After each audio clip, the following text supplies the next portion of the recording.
Hello, and welcome to the Development Project Breakout Session. My name is Mike Kuzar, and I am a Recreation and Conservation Advisor in DCNR's Bureau of Recreation and Conservation, Community Parks and Recreation section. Our section includes Section Chief Sherry Motter, Small Community Program Specialist Trish Newdeck, and Equity Program Specialist Winnie Okello, and 4 project managers, Rick Bogart, Olivia Braun, Ethan Strickler, and myself. We manage park and recreation projects throughout the Commonwealth. Thank you for visiting the Pennsylvania DCNR YouTube channel and taking the time to listen to the Development Project Breakout Session.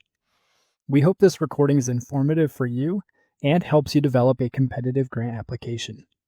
This presentation builds upon some of the elements discussed during the Community Conservation Partnership Program general presentation.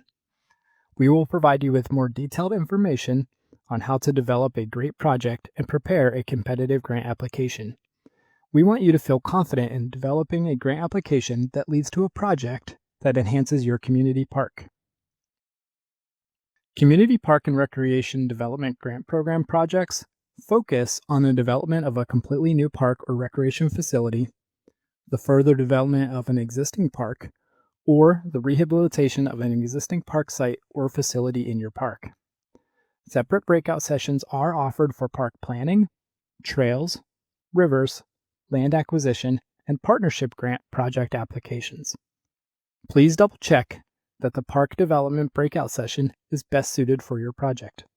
We will only be discussing development projects during this discussion, and we will not be addressing trail or river development projects. The other breakout sessions will be available to you online via the Pennsylvania DCNR YouTube channel. Your DCNR Regional Advisor will be a critical partner as you move forward with your development project. This map shows you which Regional Advisor covers your county or region. It also displays their contact information. This map is available on the DCNR Grants website. Working with your DCNR Regional Advisor will allow you to talk through your ideas and review any potential site constraints such as floodplains, waterways, easements, etc. Speaking directly with your regional advisor also gives you an opportunity to share insight into your community-specific needs, issues, and concerns. Applicants that discuss their project with their DCNR regional advisor typically submit higher quality applications. This is the case across all of our project types. Before you start an application, you need to determine 1. Is this a viable project? 2. What community support exists for the proposed improvements? And 3. What is the source of the required financial match? Please reach out to your regional advisor as soon as possible so they can schedule site visits and project discussions with you. Your regional advisor will help you identify any issues or challenges up front, develop a full and complete project, and provide guidance on how to submit a competitive application. The grant application period begins on January 12, 2026 and closes on April 30th, 2026. This extended timeline compared to previous years provides additional time to submit a complete application with all of the required documents. That's an approximately 16-week time frame. Start early to develop your project, contact your regional advisor, and begin work on your application sooner rather than later. DCNR has developed new SCORP and trail plans that are applicable to this grant round. Park development and park planning grant applications compete against each other for the funding available within their respective regions. Just as a reminder, there are 6 Bureau of Recreation and Conservation regions in total. Grant funds are awarded to projects in score order, highest to lowest, and are dispersed until all funds are depleted. All applications are viewed by both your regional advisor and a grant project manager, who is also a central office staff member. Scoring is based on your written responses to each criteria question, the ready-to-go checklist items, and the consistency between the proposed scope of work, the detailed budget, and the site development drawings. We'll talk in more detail about these items in the upcoming slides. As a reminder, our grant programs are competitive and highlight certain priorities. The Park Development Grant Program is considered very competitive. Our primary funding sources for park development projects include the Keystone Recreation Park and Conservation Fund, the Environmental Stewardship Fund, or Growing Greener, and the Land and Water Conservation Fund, which is a federal funding source. This funding source is traditionally available for larger projects over $500,000 in total project costs. Your regional advisor will help you determine if this funding source works for your project. Our park development priorities are rehabilitation of existing parks and recreation for all.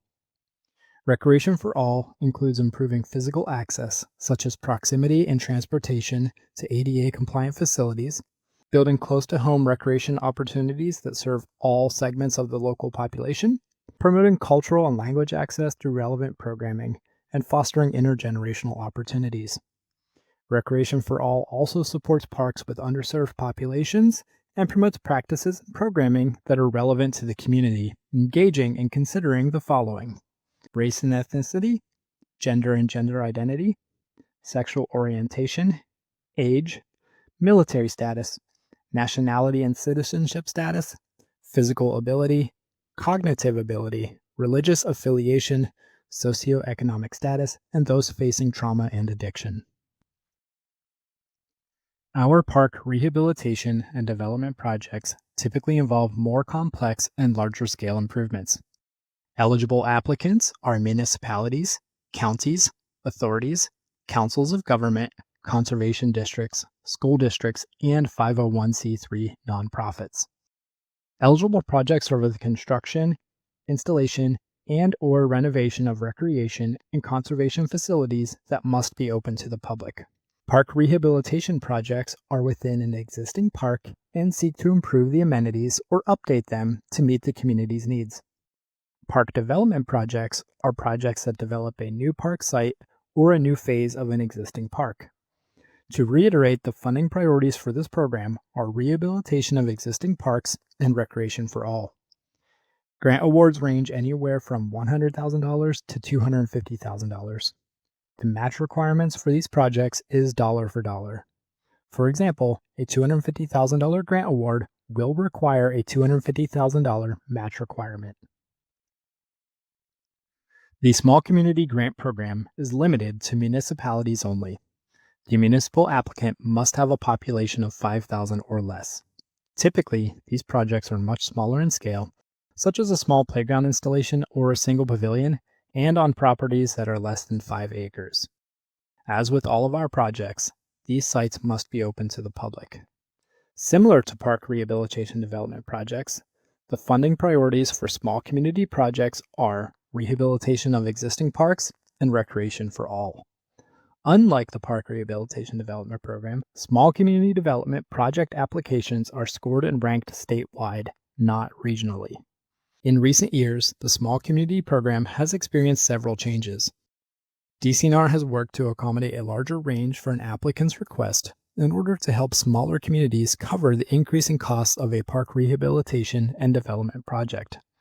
The minimum grant award for a small community project is $60,000 and requires $30,000 in matching funds. This results in a project with a total project cost of $90,000. The maximum grant award is $100,000 and requires $70,000 in matching funds. This results in a project with a total project cost of $170,000. The first $30,000 of the grant allocation does not have a match requirement. However, grant funds greater than $30,000 require a dollar-for-dollar match. The first $30,000 of the grant award that does not require match is broken down as follows. $10,000 is for professional service costs only, and the remaining $20,000 is to be used for materials, equipment, and/or supplies. DCNR does accept non-cash match values. However, specific details on non-cash match values must be clearly shown in the project budget. Cash match is strongly encouraged, particularly with the rising cost of construction. We also encourage you to request the maximum grant amount to cover cost increases. Over 70% of Pennsylvania communities have a population less than 5,000 and are eligible for our small community grant program. Remember, small community projects must meet DCNR size, scope of work limitations, and proposed budget. If you're interested in learning more about the Small Community Grant Program, please reach out to your regional advisor before you apply. Their assistance can help guide your budget and application. The Ready to Go checklist is a very important part of your grant application. The Ready to Go items listed here provide us with a clear picture of your project and how you plan to make it a reality. A copy of this checklist can be found in the grants portal.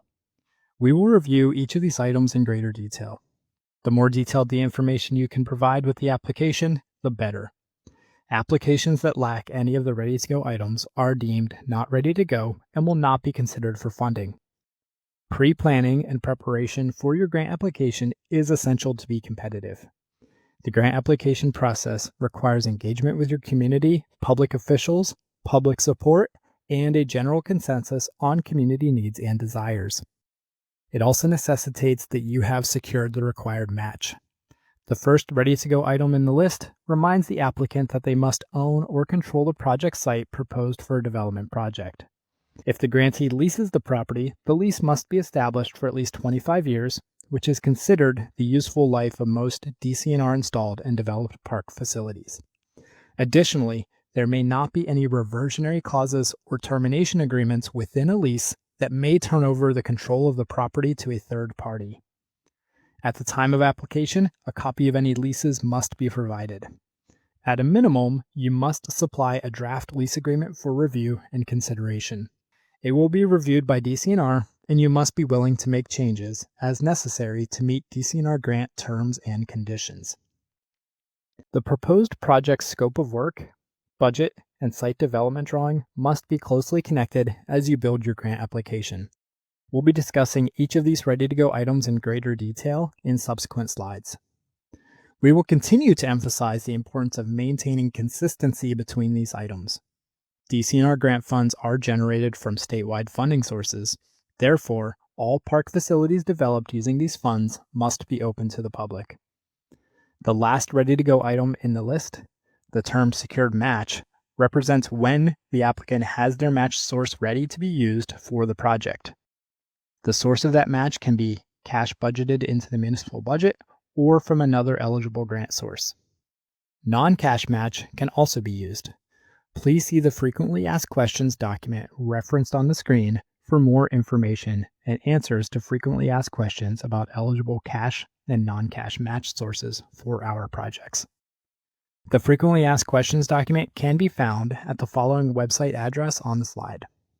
After you enter the website address in the green ribbon at the top of the page, click on Grant Opportunities. Next, click on the blue button labeled More Info for the Park Rehabilitation Development Grant Program. Then, under Guidance Documents on the right side of the screen, click on Frequently Asked Questions.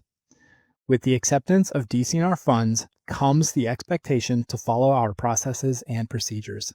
If items are missing from the Ready to Go checklist, your project would be deemed not ready to go and would not be considered for funding. This slide provides a graphic showing the interconnected and interdependent nature of your project scope of work, budget, and site development drawing. The application reviewer of your park project is looking for clarity and consistency regarding the details of what activities are being proposed. All scope of work items should be clearly illustrated on the site development drawing and clearly itemized in your budget. Any inconsistencies between these three items will create confusion for those reviewing the application and could adversely impact the application score. Remember, although your regional advisor may be familiar with your project, their central office counterpart who's also scoring your application may not be. The central office reviewer will rely completely on your application to provide these details. As you write the scope of work, be sure to include the name of the park, the municipality, and the county.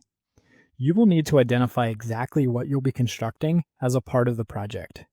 This slide provides examples on potential park development amenities.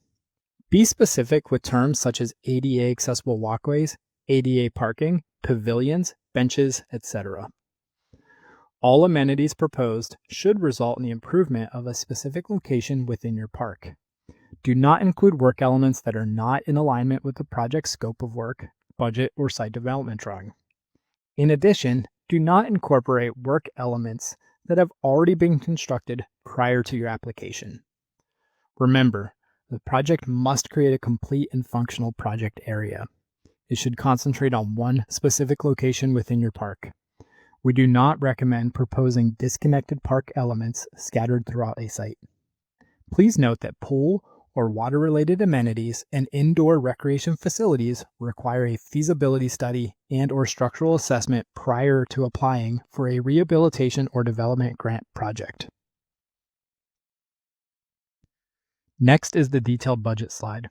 The budget on this slide is available for download from the DCNR Grants portal. Please note that this is only an example. We recommend that you work with a consultant when developing your detailed budget to ensure current estimates are being used. It is also acceptable to upload a detailed budget and a template created by your consultant. Keep in mind that any budget submitted with an application must provide an itemization of materials, equipment, supplies, and labor. Remember to assign estimated quantities for materials and labor if applicable. Round your costs off to the nearest hundred to simplify numbers and make them easier to work with. And make sure that your budget identifies all amenities being constructed. Refer to how the example budget itemizes the accessible play area in item 2, letters A through E, and the accessible parking space and accessible walkway in item 3, letters A through E. This is a good example to demonstrate a detailed budget. Also, clearly identify all non-cash match sources. This helps application reviewers understand the types of match proposed for the project and determine the amount of grant funding being proposed. Item 4B in the budget shows an example of a non-cash match source. In this case, it's in-house labor to install the fence, and it's conducted by a municipal public works employee. All professional services must also be included. For small community projects, remember to allocate $10,000 for professional service costs in your budget. These can include design, permitting, bid preparation, construction oversight, legal fees, etc. In this example, they're included in item 1, letters A through C. Keep in mind the timeline for anticipated DCNR grant funds. The application period closes April 30th, 2026. DCNR typically announces in the fall, and grant agreements are anticipated for January 2027, and the earliest you could potentially start construction on your project would likely be in the spring or summer of 2028. That's nearly 18 months later. Make sure your budget line items reflect cost adjustments due to supply and demand, inflation, and other factors over time that could raise the cost of labor and materials. There are two match categories, cash match and non-cash match. In terms of cash match, most local, state, county, and federal funds will match our funding, whether in the form of local municipal funds or additional grant funds. These sources represent cash match in your project.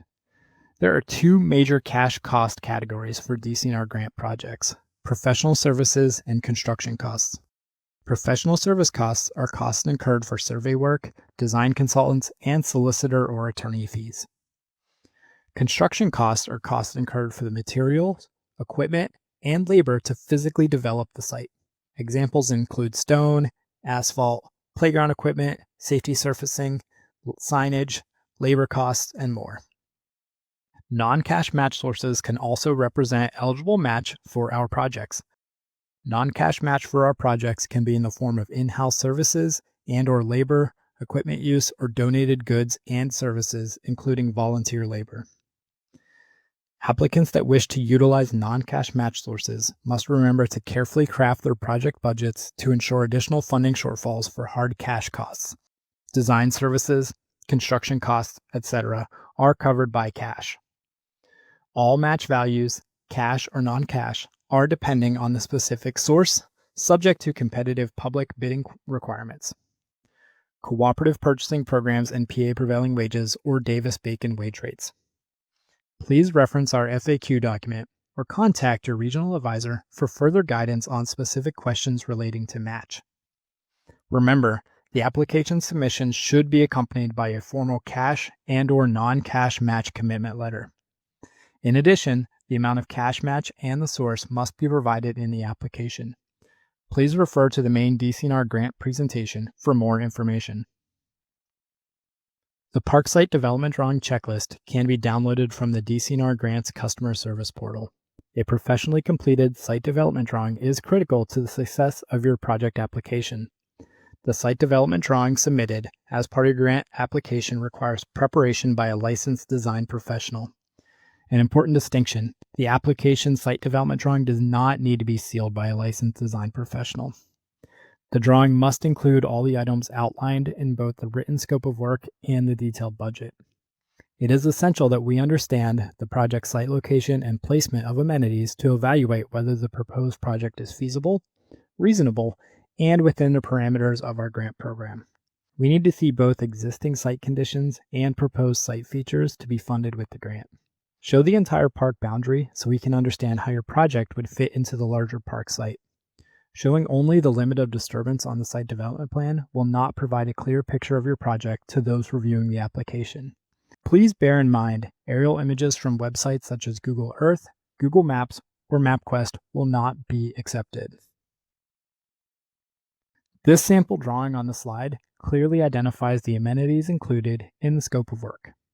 Playground equipment and the required safety surfacing shown in yellow shading, ADA parking stall with a wheel stop and an ADA access aisle shown in purple shading, an ADA pedestrian walkway, 2 benches and seating areas, and the DCNR funding acknowledgement sign, also in purple shading.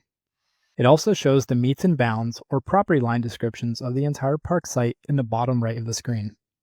Depending on your site, you may need to include other site features such as waterways, floodplains, and other man-made features. Clearly identify your ADA improvements and any green and sustainable practices in your project. This slide provides a good example of consistency between a scope of work, detailed budget, and site development drawing. At the bottom of the slide is an example scope of work written for a DCNR funded project. It specifically identifies each amenity proposed as part of the project. For the purposes of this example, we're looking at the required safety surfacing highlighted in blue and ADA access highlighted in yellow. When put side by side, you could easily find the required safety surfacing and ADA access in the scope and the budget, and you can locate them on the site development drawing. As note of emphasis, all projects require ADA accessibility and connectivity to all areas of the park. This includes ADA parking, accessible routes from the parking area to the site, and to all proposed amenities. Please plan and budget for all required ADA improvements. Understand the grant timeline. The grant application deadline is April 30th, 2026 at 4 p.m. This is the deadline to submit a complete application that includes all of the required documents.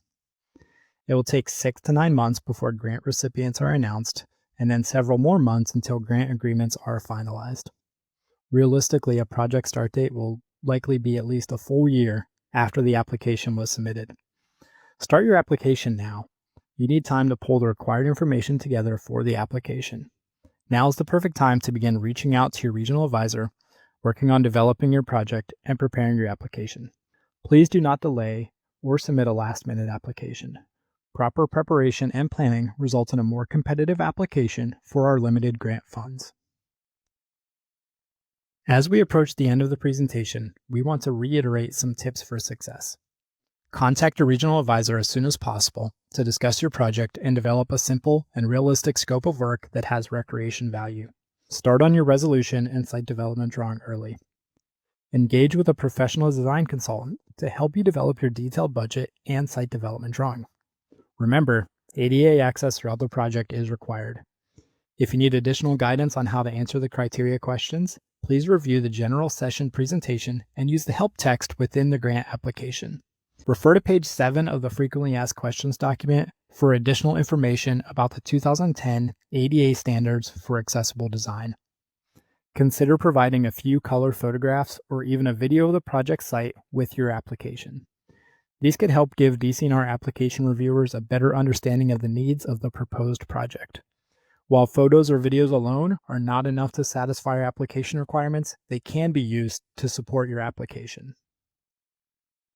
This development breakout presentation and the other grant-related presentations will be available on the Pennsylvania DCNR's YouTube channel.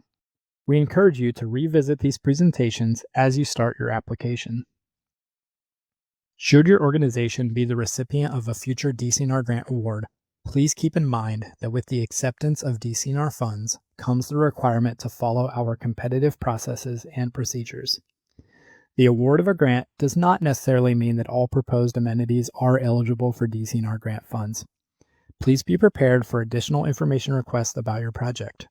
Please be willing to work with DCNR to help you build a simple and financially feasible project. As part of your grant application, there is a requirement to pass a resolution in which the grantee is bound by DCNR's grant terms and conditions. The grant terms and conditions refer to applicable laws, including, but not limited to, procurement and ADA requirements.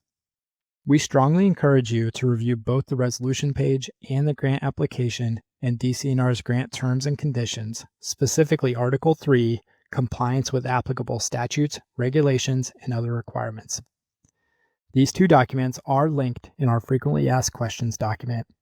It's important to review the Frequently Asked Questions document for more information about our grant requirements and policies.